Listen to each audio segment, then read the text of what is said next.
শ্ৰেণীৰ আমি এটা পাঠত কি আছিলে কোঅপাৰেটিভ এণ্ড প্ৰস্পাৰ পাৰ্টটোৰ আমি সেকেন্ড পাৰ্টটোলৈ আমি আহিছোঁ তে সেকেন্ড পাৰ্টটোত আছে কি at this point of time it was a kind providence that brought a young, energetic, intelligent, and ambitious Indian engineer trained in America to work at the Dairy Research Institute, Anand. So, কথাটো কি হ'ল যে at this point of time এই সময়খিনিত কি হৈছিল it was a kind providence অৰ্থাৎ কথাটো হ'ল কি যেন kind providence মানে সেইখিনি সময়ত কেটা যেন কিবা সফলতা তেওঁলোকে লাভ কৰিছিলে যে মানে কি তেওঁলোকৰ প্ৰতি কোনোবা উপসন্ন হৈছিল যে কাইণ্ড কাৰ কোনোবা যেন দয়ালু হৈছিল কেনেকৈ হৈছিল যে ডেট ব্ৰট জিটোৱে লৈ আহিছিল কি কঢ়িয়াই আনিছিল কি এ ইয়ং এনাৰ্জেটিক ইয়ং মানে ডেকা এনাৰ্জেটিক মানে যে কি মানে ধৰ কাম কৰিবলৈ উদ্যমী যেটো কোৱা হয় ইন্টেলিজেন্ট বুদ্ধিয়ক এণ্ড এম্বিচিয়াছ মানে উচ্চ আকাংক্ষা থকা তোমাৰ ইণ্ডিয়ান ইঞ্জিনিয়াৰ ভাৰতীয় অভিযন্তা trained in America যিগৰাকী আমেৰিকাত ট্ৰেইন হৈছিলে আমেৰিকাত তোমাৰ প্ৰশিক্ষণ লাভ কৰিছিলে তে টু ৱৰ্ক তেওঁ কাম কৰিবলৈ আহিছিলে কলৈ ভাৰতবৰ্ষত কাম কৰিবলৈ আহিছিলে দেই at the Dairy Research Institute আনন্দৰ Dairy Research Instituteত কাম কৰিবলৈ আহিছিলে ত্ৰিভুৱন Das sought this clever young man's assistance এই ত্ৰিভুৱন দাস পেটেলে কি কৈছে শৰ্ট মানে লৈ অহা তেওঁ কলৈ লৈ আহিছিলে দিস ক্লেভাৰ মানে বুদ্ধিয়ক ইয়ং মেনছ এই মানুহজনক কৈছিল এসিস্ট্যান্ট হিচাপে তেওঁ লৈ আহিছিলে this young man was none other than Verghese Kurien এই মানুহজন আন কোনো নহয় সেইজনী হ'ল doctor Verghese Kurien he helped Tribhuvan Das Patel to set up a processing plant তেওঁ কি কৰিলে ত্ৰিভুৱন দাস পেটেলক সহায় কৰিছিল টু প্লান্ট মানে গঠন কৰা বা সেটআপ মানে গঠন কৰা এ প্ৰসেসিং প্লান্ট প্ৰসেস কৰা তাৰমানে গাখীৰ কেনেকৈ প্ৰসেস কৰিব কোৰ পৰা কলৈ কি কৰিব কি বস্তু উৎপাদন কৰিব তাৰ এটা প্লান্ট তৈয়াৰ কৰিলে আঁচনি তৈয়াৰ কৰিলে this mark the birth of Amul আৰু এনেদৰে আমুল অংকুৰিত হ'ল and the rest is history আৰু পিছৰখিনি কি হৈ গ'ল বুৰঞ্জী বুলি আমি সকলোৱে জানো Shall we trace the history? আমি বাৰু বুৰঞ্জীটো ধৰিব পাৰিছো না ট্ৰেস মানে ধৰিব পৰা and the man who made this history আৰু যিজন মানুহে এই বুৰঞ্জীটো তৈয়াৰ কৰিছিল Amul diary it tells how he strove insistently in order to expand Amul milk unit তে কি আছিল ইট টেলস এই বুৰঞ্জীখনে কি বুলি কয় আমাক যে কেনেকৈনো আগবাঢ়ি গৈছিল আমুল মিল্ক ইউনিটৰ পৰা আমুল ডায়েৰীলৈকে এই গুটেই কথাখিনি এই বুৰঞ্জীখনে কৈ দিয়ে it also tell us about how through his relentless effort আকৌ সেই ইতিহাসখনে আকৌ লগতে কয় যে হাউ থ্ৰু কেনেকে বা কাৰ মাধ্যমেৰে হিজ ৰিলেন্টলেছ এফৰ্ট তেওঁৰ নিৰবিচ্ছিন্ন প্ৰচেষ্টা The dream of Sardar Vallabhbhai Patel was fulfilled. আৰু তেনেকৈ সৰ্দাৰ বল্লভভাই পেটেলৰ সপোন সম্পূৰ্ণ হৈছিল সেই কথাটো প্ৰমাণিত কৰে Dr. Varghese Kurian was born in Calicut on 26th November 1921. Dr. Varghese Kurianৰ জন্ম হৈছিল কালিকটত 26 নৱেম্বৰ 1921 চনতে He got his first degree in physics and he studied BE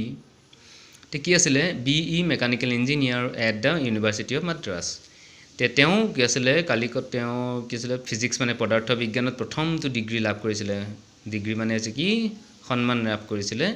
and he studied BE তেওঁ বেচেলৰ অফ ইঞ্জিনিয়াৰিং পঢ়িছিল মেকানিক্যাল ইঞ্জিনিয়াৰিঙত at the university of Madras বিশ্ববিদ্যালয়ৰ অধীনত তেওঁ পঢ়িছিল He went on a scholarship তেওঁ এটা বৃত্তি লাভ কৰি গৈছিল কলৈ গৈছিল টু দ্য USA আমেৰিকালৈ গৈছিল United state of America He passed the MS মানে master of science degree with distinction বিশেষ যোগ্যতাৰ distinction means যে বিশেষ যোগ্যতাৰে তেওঁ তোমাৰ MS ডিগ্ৰী লাভ কৰিছিল He was also very good at cricket, tennis and hockey boxing তেওঁ কি আছিল ক্ৰিকেট খেলি ভাল পায় টেনিছ খেলি ভাল পায় আৰু বক্সিং খেলি ভাল পায় বকল ভাল পোৱাই নহয় সেইটা খেলত অতি পাৰদৰ্শী আছিল তেওঁ When he returned to India তেওঁ যেতিয়া ভাৰতবৰ্ষলৈ উভতি আহিছিল he joined the governmental diary at Anand তেওঁ Anand গুজৰাট তে গুজৰাটত থকা তেওঁ কি আছিলে আনন্দ ডায়েৰী ইউনিটত তেওঁ গভৰ্ণমেণ্টেল চৰকাৰী ডায়েৰীত তেওঁ এজ এ ইঞ্জিনিয়াৰ হিচাপে তেওঁ অংশগ্ৰহণ কৰিছিলে চাকৰিত জইন কৰিছিলে but he felt it was not a challenging job for হিম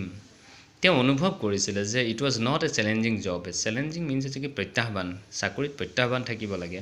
আৰু আমি কি কৰোঁ আমি যিমান পাৰোঁ বহি কাম কৰা চাকৰি খুব ভাল পাওঁ ঠিক আছিলে চেলেঞ্জিং জব প্ৰত্যাহ্বান থাকিব লাগে ফৰ হিম তেওঁৰ বাবে নহয় he agreed to help mister Tribhuvan Das Patel to in setting up a milk processing unit তেওঁ কি কৰিলে মিষ্টাৰ ত্ৰিভুৱন দাস পেটেলক সহায় কৰিবৰ কাৰণে মান্তি হ'ল এগ্ৰি হ'ল in setting up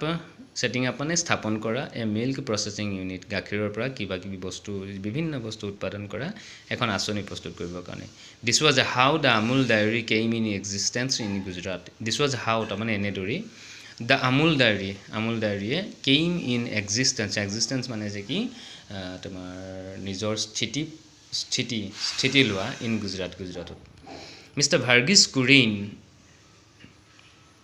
mister Varghese Kurian developed the Amul dairy unit into the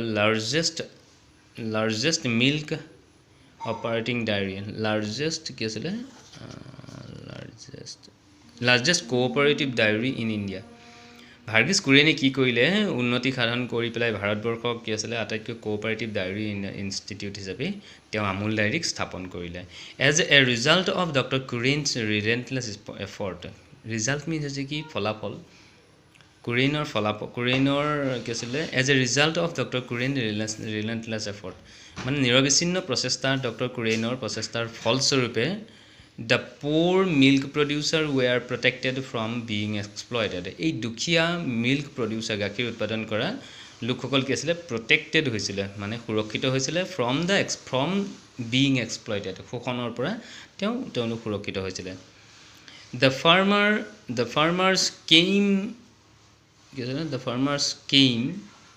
to appreciate the spirit of cooperation. তেওঁলোকে কি আছিল জানিব পাৰিছিল আৰু তেওঁলোকে কি আছিল এপ্ৰিচিয়েট হৈছিলে এপ্ৰিচিয়েট মানে যে অনুগ্ৰহিত হৈছিলে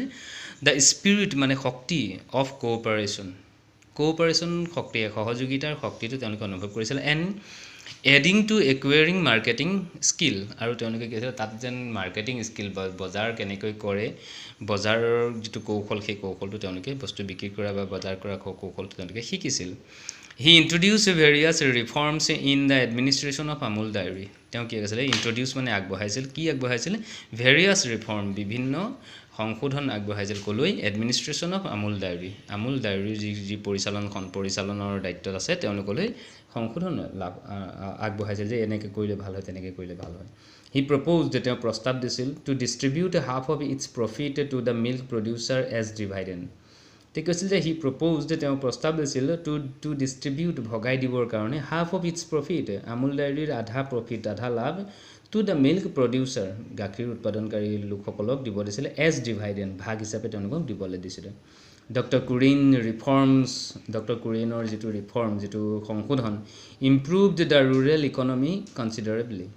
তে কি কৈছিলে উন্নতি সাধন কৰিছিলে দ্য ৰুৰেল ইকনমি গ্ৰাম্য অৰ্থনীতি কি কৈছে কনচিডাৰেবলি মানে পৰ্যায়ক্ৰমে ইয়াক কি কৰিছিলে লাহে লাহে উন্নতি সাধন কৰিছিলে ডিছপ্ৰুভছ দ্য চেইম প্ৰমাণ কৰে যে কোৱা কথাখিনি প্ৰমাণ কৰে যে দ্য ওমেন সেইগৰাকী মানুহ হু ঔনছ যাৰ আছে এ বাফেলো এজনী মহ চেলিব্ৰেট দীপাৱলী এভৰিডে যিগৰাকী মহিলাৰ কি আছিলে তোমাৰ এজনী মহ থাকে তেওঁ কি হয় তেওঁ অৰ্থনৈতিকভাৱে সদায় সুৰক্ষিত হৈ থাকে তেওঁ ধন সম্পত্তি সদায় থাকিবই গাখীৰ বিক্ৰী কৰি তেওঁৰ হাতত সদায় কি হয় সমৃদ্ধিশালী হৈ থাকিব তাৰ ফলতে তেওঁলোকৰ কি হৈছে বিভিন্ন অসুবিধাসমূহ দূৰ কৰিব পাৰিব সেই কথাটো বুজাইছে যে যিগৰাকী মহিলাৰ হাতত এজনী মহ থাকিব সেইগৰাকী মহিলাই কি কৰিব পাৰিব সদায় দীপাৱলী মানে পোহৰৰ উৎসৱ পালন কৰিব পাৰিব অৰ্থাৎ তেওঁৰ মন সদায় পবিত্ৰ হৈ থাকিব বুলি এইটো কথা ক'ব বিচাৰিছে ধন্যবাদ জ্ঞাপন কৰিছোঁ তৃতীয় ভাগত আমি বাকীখিনি কথা আমি আলোচনা কৰি দিম ইয়াৰ পিছত প্ৰশ্নখিনিও আমি আলোচনা কৰিম ধন্যবাদ